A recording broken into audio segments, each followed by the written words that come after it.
Check के regarding काफ़ी सारे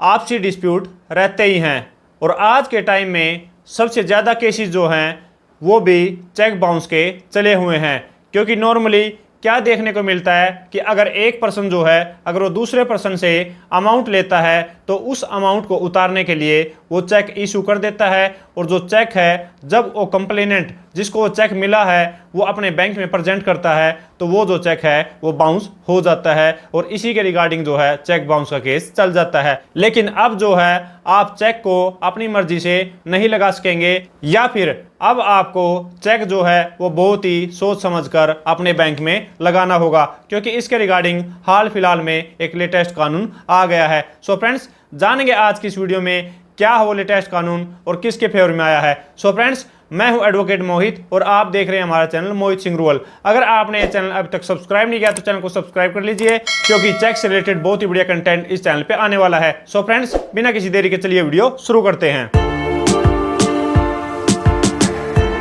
सो फ्रेंड्स जिस जजमेंट में ये लॉ पॉइंट डिसाइड किया गया है उसका नाम है Sampale Satyanarayana Rao versus Indian renewable energy. 19 सितंबर 2016 को ऑनरेबल सुप्रीम कोर्ट की ये लेटेस्ट जजमेंट आई है। तो इस केस के फैक्ट्स जानने से पहले मैं आपको बता दूं कि चेक बाउंस का केस है वो कैसे मेंटेनेबल होता है और किस हिसाब से वो चलता है। तो सबसे पहले मैं एक एग्जांपल ले लेता हूं कि अगर एक पर्सन ने किसी दूसरे पर्सन से अमाउंट लिया है तो अमाउंट लेने के बाद वो जो है उस अमाउंट को उतारने के लिए एक चेक दे देता है और चेक जो है वो बाउंस हो जाता है। तो बाउंस होने के बाद यहाँ पर चेक बाउंस का केस बन जाता है क्योंकि उसने पहले अमाउंट लिया है और उस अमाउंट को उतारने के लिए उसने चेक दिया है जो कि बाउंस हो गया है। और इसी तरीके से अगर एक पर्सन जो है वो किसी दूसरे पर्सन से अगर मटेरियल लेता है और उस मटेरियल के अमाउंट को या फिर ड्यूज को क्लियर करने के लिए कोई भी चेक इशू करता है और वो जो चेक जब बैंक में लगाया जाता है अगर वो बाउंस हो जाता है तो यहाँ पर भी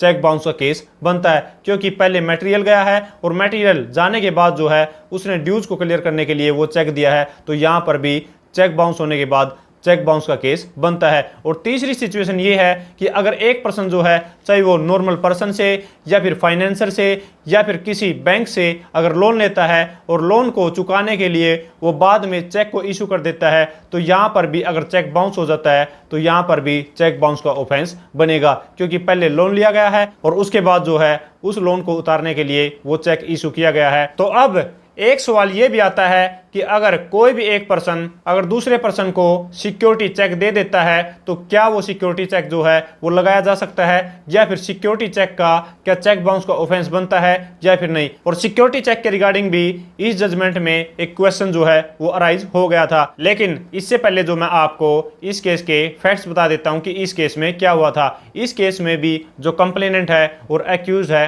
उनके बीच में एक फाइनेंशियल डिस्प्यूट था। तो यहाँ पर एक्यूज ने कंप्लेनेंट के फेवर में एक जो चेक इशू कर दिया और वो जो चेक है वो बाउंस हो गया। बाउंस होने के बाद कंप्लेनेंट ने नोटिस दिया, नोटिस पर एक्यूज ने कोई भी पेमेंट नहीं दी तो यहाँ पर जो है वो कंप्लेनेंट ने चेक बाउंस का केस एक्यूज के खिलाफ डाल दिया। तो यहाँ पर जो एक्यूज है वो उस केस में पेश हुआ और उसने ये कहा कि ये जो चेक था वो एक सिक्योरिटी चेक था और ये एक पोस्ट डेटेड चेक था। तो ये जो केस है ये ऑनरेबल दिल्ली हाई कोर्ट तक पहुंच गया और दिल्ली हाई कोर्ट ने ये कहा कि अगर ये सिक्योरिटी चेक है या फिर पोस्ट डेटेड चेक है तो इसको भी लगाया जा सकता है। तो इसके बाद ये जो मैटर है वो फाइनली पहुंच गया था ऑनरेबल सुप्रीम कोर्ट के पास और ऑनरेबल सुप्रीम कोर्ट के पास भी यही क्वेश्चन था कि क्या सिक्योरिटी चेक को या फिर पोस्ट डेटेड चेक को लगा सकते हैं या फिर नहीं। तो यहाँ पर दोनों पार्टीज की तरफ से काफी सारे आर्ग्यूमेंट हुए और आर्ग्यूमेंट सुनने के बाद जो है ऑनरेबल सुप्रीम कोर्ट ने ये फाइंडिंग दी कि अगर कोई भी एक सिक्योरिटी चेक है या फिर पोस्ट डेटेड चेक है तो उसको भी लगाया जा सकता है, इसमें कोई भी दिक्कत नहीं है। लेकिन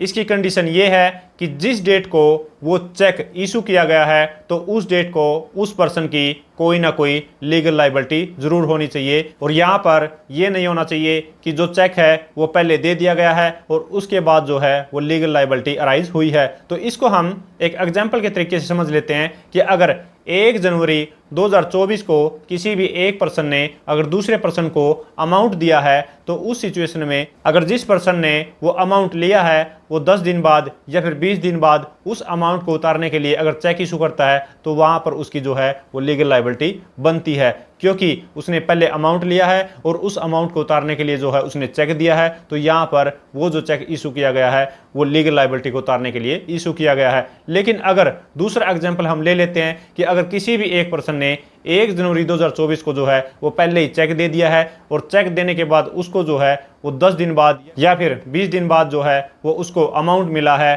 तो यहाँ पर उसने चेक जो है वो पहले दे दिया है और अमाउंट जो है वो उसको बाद में मिला है, तो वो जो चेक है जिस दिन उसने वो चेक दिया है 1 जनवरी 2024 को, तो उस दिन उसकी कोई भी लीगल लायबिलिटी नहीं थी, तो उसके रिगार्डिंग जो है वो चेक बाउंस का ऑफेंस नहीं बनेगा। तो सिंपल यहाँ पर अगर मैं आपको कंक्लूजन बताऊं तो वो ये है कि जिस भी दिन वो चेक इशू किया गया है तो उस दिन कोई ना कोई लीगल लायबिलिटी जरूर होनी चाहिए, नहीं तो चेक बाउंस का केस नहीं बनेगा। सो फ्रेंड्स, आशा करता हूं कि आप लोगों को समझ आ गया होगा कि जब भी कोई भी आप चेक जो है किसी को इशू करते हैं या फिर किसी से चेक जो है वो लेते हैं, तो आप जो है उस चेक को अपनी मर्जी से नहीं लगा सकते या फिर उस चेक को आपको बहुत ही सोच समझकर लगाना होगा। सो फ्रेंड्स, आशा करता हूं कि आप लोगों को इस वीडियो से, इस जजमेंट से कुछ सीखने को मिला होगा, और अगर ये वीडियो आपको अच्छी लगे तो लाइक कीजिए, शेयर कीजिए, और अगर आपने ये चैनल अब तक सब्सक्राइब नहीं किया तो चैनल को सब्सक्राइब कर लीजिए, क्योंकि चेक से रिलेटेड बहुत ही बढ़िया कंटेंट इस चैनल पे आने वाला है। सो फ्रेंड्स, इस वीडियो में इतना ही, मिलते हैं नई वीडियो में नई किसी लीगल टॉपिक के साथ, तब तक के लिए थैंक यू सो मच,